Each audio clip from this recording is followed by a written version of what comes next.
ইদানিং rank push নিয়ে অনেক ব্যস্ত থাকি, সময়ের সাথে তেমন একটা কথা বলা হয় না। আর যখনই গেমে দেখি তাকে তখনই কারো না কারো গ্রুপে থাকে, কিন্তু ওরা যখনই গ্রুপে জয়েন দেয় গ্রুপে সহজে নিতেই চায় না। কাদেরকে নিয়ে গ্রুপে থাকে কখনো বলেই না। এখনো অনেকবার জয়েন দিয়েছি, গ্রুপে নিচ্ছেই না। আর কয়েকবার জয়েন দিয়ে দেখি গ্রুপে নেয় কিনা। কি খবর, কেমন আছো? ভালো আছি। আমি কেমন আছি জিজ্ঞেস করলে না? তুমি কেমন আছো সেটা আমার না জানলেও চলবে। তুমি কি জানো আমি বাইক অ্যাক্সিডেন্ট করছি? দেখছিলাম স্টোরি দেখার পরও একটাবার কলও দিলে না। কল দেবো, কিন্তু অনেক ব্যস্ত ছিলাম তো তাই কল দিতে পারি নাই। আচ্ছা, এগুলো নাই বাতি দিলাম। যখনই গেমে আছি তখনই দেখি কাউকে না কাউকে নিয়ে গ্রুপে আসো। সারাদিন কাকে নিয়ে গ্রুপে থাকো একটু জানতে পারি? এই শোনো, কি আমার গ্রুপে থাকলো আমি কার সাথে কথা বলি না কি করি সেগুলো কি তোমাকে বলা লাগবে? এখন আর আমারে কেন বলবা? এখন তো আমি আর তোমার কেউ না, তাই না? আচ্ছা, এই ছেলেটাকে জানতে পারি? আমি কে বুঝতেছো না? হ্যাঁ, বুঝতে পারছি, আর বলা লাগবে না। যাক, ভালোই মানাবে দুজনকে। তোমার থেকে ওর সাথেই আমারে ভালো মানাবে। ওর সাথে সারাটা জীবন হ্যাপি থাকতে পারবে তো? ও আমাকে অনেক হ্যাপি রাখবে, আমি ওর সাথেই হ্যাপি থাকবো। আচ্ছা, এতদিনের রিলেশনশিপটা কেন শেষ করলা? তোমার সাথে রিলেশন করে আমি কি পেয়েছি? কিছুই পাই না। আচ্ছা, তুমি এরকম কেন বলতে পারো? মানুষের বয়ফ্রেন্ড ওদের গার্লফ্রেন্ডকে কত কিছু গিফট করে, গেমের সব টপ আপ ইভেন্ট গুলো কমপ্লিট করে দেয়, তুমি তোমাকে কিছুই দাও নাই। কারণটা কি আজকে বলবা? ছেড়ে যেহেতু গেছো, এখন আর এগুলো না জানো চলবে? তোমাকে কোনোদিনও দেখলাম না ভালো কোনো ইভেন্ট কমপ্লিট করতে, গেমের মধ্যে কোনো ডায়মন্ড টপ আপ করতে। সবসময় তো উইকলি ডায়মন্ড মাইনাই উইয়া পাঁচটা নিছো। হ্যাঁ, তুমি ঠিকই বলছো। মাঝে মাঝে উইকলি মারা টাকাটাও থাকতো না, বন্ধুদের কাছ থেকে বাকিতে নিছি। তুমি এরকম কেন বলো তো? শুনলাম তুমি নাকি পড়ালেখাও করো না, পড়ালেখা ছেড়ে দিছো, তো তোমার মতন একটা খ্যাত মূর্খ ছেলের সাথে রিলেশন রাখবো কিভাবে ভাবলা তুমি? হ্যাঁ, সেটাই। আমার মতো খ্যাত মূর্খ ছেলের সাথে তুমি কিভাবে রিলেশন রাখবা? তুমি তো আমার চেয়ে ভালো ছেলে রিজার্ভ করো, কিন্তু এর পিছনে স্টোরিটা একবার তুমি শুনতে চাওনি। শুনবো তোমার স্টোরি? হ্যাঁ, এতদিন তো কখনো শুনতে চাওনি। আজ যেহেতু চলে যাচ্ছ, তাই তোমার সাথে কিছু কথা শেয়ার করি। অন্য আর 10টা ছেলে মেয়েদের মতো আমার জীবনটা না। ছোটবেলা তো এতে আমার বাবা নাই, তাই নিজের ফ্যামিলিকে নিজেই দেখতে হয়। আর আমার নিজের স্বপ্ন আমার নিজেরই পূরণ করতে হয়। সবকিছু আমাকে দেখভাল করতে হয়। ছোটবেলা থেকে কাজ করে বড় হওয়া, ফ্যামিলির দায়িত্ব, ছোট বোনের পড়ালেখা, তার সাথে নিজের অনেক স্বপ্ন ছিল একদিন পড়ালেখা করে অনেক বড় কিছু করব।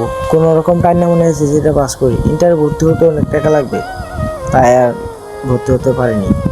আর আমার সে ছোটবেলা থেকে ইচ্ছে ছিল আমি একজন বড় ইউটিউবার হব। দেন অনেক পরিশ্রম করে একটা ফোন কিনি, তারপর ইউটিউবিং শুরু করি। এখন আমার এই ইউটিউব নিয়ে সবকিছু।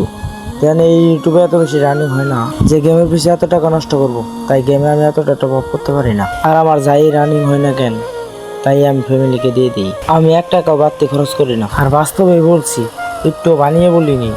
রিয়েলি আমার জীবনটা এমনই কাটছে। ছোটবেলা থেকে অনেক কষ্ট পাইতে পাইতে বড় হয়েছি। তোমাকে পেয়ে ভেবেছিলাম হয়তো জীবনে ভালো একজন মানুষকে জীবন সঙ্গী হিসেবে পাবো, তার আমার ভাগ্য হলো না। এতদিন পরে এসে তোমাকে হারিয়ে ফেলতে হলো। বাকি থাকলো ইউটিউবিং। অনেক স্বপ্ন ছিল ইউটিউবে 1 মিলিয়ন সাবস্ক্রাইবার করবো, কিন্তু মাঝখানে অসুস্থ হওয়াতে আর বাইক অ্যাক্সিডেন্ট করাতে চ্যানেলে ভিডিও দিতে পারিনি। আর এই খারাপ সময়ে সবাই আমার আনসাবস্ক্রাইব করে দিয়েছে, তাই আর 1 মিলিয়ন করতে পারিনি। দেখো, অনেক তোমার এসব ফালতু কথা শুনছি। তোমার লাইফে কি হয়েছে না হয়েছে এসব আমার শোনার দরকার নাই। আমার ফ্যামিলি যেমন, আমার স্ট্যাটাস যেমন, এমন হইলে আমি আছি, নাইলে নাই। তোমার সাথে আমার যায় না মানে যায় না। দেখো, তুমি এরকম করলে তাহলে আমার কি হবে? তুমি তোমার লেভেলের একটা মেয়েকে খুঁজে তার সাথে রিলেশন করো, তাকেই বিয়ে করো। আমাকে নিয়ে আর মিথ্যা স্বপ্ন দেখো না। ভালোই বললে। এতদিন ভালোবাসার পর তোমার মুখ থেকে এই কথা শুনতে হবে কখনো আশা করিনি। আর কি বললে, অন্য আরেকটা মেয়েকে বিয়ে করে নিব? তুমি এরকম করতে পারো, আমি না। আমি গরিব হতে পারি, কিন্তু আমার ভালোবাসা মিথ্যা ছিল না। আমার এই বাকি জীবনটা তোমার ভালোবাসার কথা ভেবেই কাটিয়ে দিব। আমার আর জীবনে কাউকে দরকার নেই। আচ্ছা, একটা কথা বলো তো, অন্য কাউকে নিয়ে ভালো থাকতে পারবে তো? আরে ভাই, তোমার আর ভালো মন্দ এত দেখতে হবে না, এখন আমি আছি না, এখন আর ভালো মন্দ সবকিছু আমিই দেখবো। হ্যাঁ ভাই, দেখে রাখেন, এতে কখনো কষ্ট না পাই। আরে ভাই, আমি তো তোমার মতো এরকম গরিব আর ফকিরনি না, তাই না? ও তো আমাকে তোমার ব্যাপারে সবকিছু বলছে। তুমি তো একটা গরিব ফকিরনি শেষটা, আরো কত। হ্যাঁ, সে ঠিকই বলছে। ভালোবাসা ছাড়া আমার কাছে দেওয়ার মতো আর কিছু নাই। এখন ভালো থাকতে গেলে টাকা লাগে, বুঝছো? ভালোবাসা এটা তো সবাই দিতে পারে, কিন্তু টাকা এটা সবার কাছে থাকে না। হ্যাঁ ভাই, ঠিকই বলছো। ভালোবাসা সবাই দিতে পারে, কিন্তু টাকা সবার কাছে থাকে না। আমার কাছে টাকা থাকলে এভাবে তারা হারাইতে হইতো না। আপনি অনেক লাকি ভাই, তার নাই সাথেই পেয়ে গেলেন। আর আমি 1000 বাসায়ও পাইলাম না। ওকে কখনো কষ্ট দিন না। ভাই, আমি দেখে রাখবো, এটা তোমার বলতে হবে না। তোমার মতো গরিব ফকিন্নি না, ঠিক আছে? আমার সব থেকে বড় ভুল ছিল তোমার মতো ফকিন্নির সাথে রিলেশনে যাওয়া। এখন তো তুমি তোমার ভুলটা বুঝতে পারছো, আর এখন তো তুমি আমার চেয়ে ভালো কাউকে পাইছো। তুমি তোমার লেভেলে দেখে একটা মেয়ের সাথে রিলেশন করো, ঠিক আছে? আর কখনো আমার কথা চিন্তাও করো না। মন থেকে বলতে পারবো কিনা জানি না, কিন্তু আর কোনোদিন তোমাকে নিয়ে কোনো কথা বলবো না। আরে ভাই, তুই একটা গরিব ফকির হয়ে কোন সাহসে তাকাস ওর দিকে? তোর তো লেভেলও নাই, ওর সাথে শুধু আমাকেই মানায়, বুঝছিস? হ্যাঁ ভাই, ওর সাথে আপনাকেই মানাই।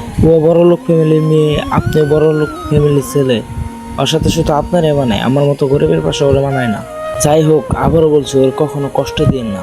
হ্যাঁ হ্যাঁ, আমি ওকে হ্যাপি রাখবো। এখন যা তো তুই ভাগ গ্রুপ থেকে, আমাদেরকে আর ডিস্টার্ব করিস না। হ্যাঁ, চলে যাবো, কিন্তু শেষবারের মতো ওর সাথে কিছু কথা বলতে চাই। আবার কি কথা? তুমি কি ভেবে চিন্তে এই ডিসিশন নিয়েছো? আমি ভেবেচিন্তে এই ডিসিশন নিচ্ছি। কিন্তু আমি তো তোমার অনেক ভালোবাসি। দেখো, এখন এইসব ভালোবাসা টালবাসা দিয়ে কিছুই হয় না, টাকা পয়সা সব কিছু। তোমার সাথে বিয়ে হলে আমি কখনোই ভালো থাকতে পারবো না, কারণ তোমার কাছে এই ভালোবাসা ছাড়া আর কিছুই নেই। প্লিজ এভাবে বললো না, সত্যি বলছি, আমি তোমাকে অনেক ভালোবাসি। প্লিজ আরেকটা বার আমার লাইফে ব্যাক করো না। তুমি যত যেই বলো না কেন, তোমার সাথে আমি আর রিলেশন রাখতে পারবো না। আমার ফ্যামিলি তোমাকে কখনোই মেনে নেবে না। রিলেশনের আগে তো ফ্যামিলির কথা বলো না, এখন কেন বলতেছো? তুমি চাইলে তোমার ফ্যামিলিকে ম্যানেজ করতে পারবা। প্লিজ একটু ট্রাই করো। ওই এখানে আমার কিছুই করার নেই, পারলে আমাকে মাফ করে দিও, আমি সরি। আচ্ছা, তুমি আমাকে ভুলে থাকতে পারবে তো? পাশে টাকা থাকলে তখন আর ভালোবাসার কথা মনেও পড়বে না। তুমি আমাকে ভুলে যাও, এটাই বেটার হবে। তোমাকে ভুলে যাবো? তোমাকে ভুলে আমি থাকবো কি নিয়ে? ইউটিউবিং নিয়েই তুমি হ্যাপি থাকো। সে তো থাকবোই। আর যাই হোক, এই ফ্রি ফায়ার আর ইউটিউব তোমার মতো বেইমান না, অলওয়েজ পাশে থাকে, কখনো তোমার মতো ছেড়ে যায় না। আমি দোয়া করি যেন খুব দ্রুত তোমার স্বপ্নের 1 মিলিয়ন সাবস্ক্রাইবার পূরণ হয়। তোমার আমার আর নিয়ে আর ভাবা লাগবে না। আমার যার ভালোবাসা মানুষ আছে, তারা এমনিতে আমারে সাপোর্ট করবে। আর 1 মিলিয়ন না, তার বেশিও হয়ে যেতে পারে।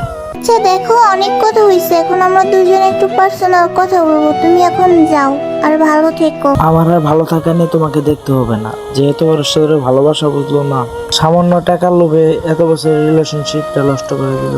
আর যাই হোক, এক টাকা নিয়ে কখনো সুখে থাকতে পারবে না। একদিন না একদিন এই গরিব ছেলেটার কথা মনে পড়বেই। আচ্ছা, আমি আর তোমাদেরকে ডিস্টার্ব করতেছি না, ভালো থাকো ভাই। ওকে, বাই। এটা হলো মেয়েদের ভালোবাসা। টাকা না থাকলে ছেলেদের কোনো দামই নাই। তোমার কাছে টাকা থাকলে ফ্যামিলি কাছে তুমি একটা ভালো সন্তান, গার্লফ্রেন্ডের কাছে অনেক ভালো বয়ফ্রেন্ড, ফ্রেন্ডের কাছে অনেক ভালো ফ্রেন্ড। আর টাকা না থাকলে তোমার কোনো দামই নাই। সবশেষে সবাইকে একটা কথাই বলবো, গার্লফ্রেন্ডের পিছনে, বন্ধু বান্ধবের পিছনে সময় না নষ্ট করে কেরিয়ারের দিকে মন দাও। আর তুমি লাইফে যাই করো না কেন, টাকা ছাড়া কোনো তোমার দামই নাই। আমরা ছেলে মানুষ, আমাদেরকে সম্মান করা হয় টাকা দেখে, চেহারা দেখে না। আচ্ছা যাই হোক, আজকে এই স্টোরিটা এবং আমার ভয়েসটা অন্যরকম লাগতে পারে, কারণ আজকে ভয়েসটা একবার ভিতর থেকে আসতেছে। ভাই, আপনাদের কাছে বেশি কিছু চাই না, পাইলে একটু করে সাপোর্ট করে দেবেন সবাই। আপনারা যদি চান তাহলেই হবে, আপনারা না চাইলে কোনোভাবে সম্ভব না আমার সামনে এগিয়ে যাওয়া। আপনারা প্লিজ দয়া করে একটু সাপোর্ট করে সবাই যাবেন। আর সবাই ভালো থাকবেন। আল্লাহ হাফেজ।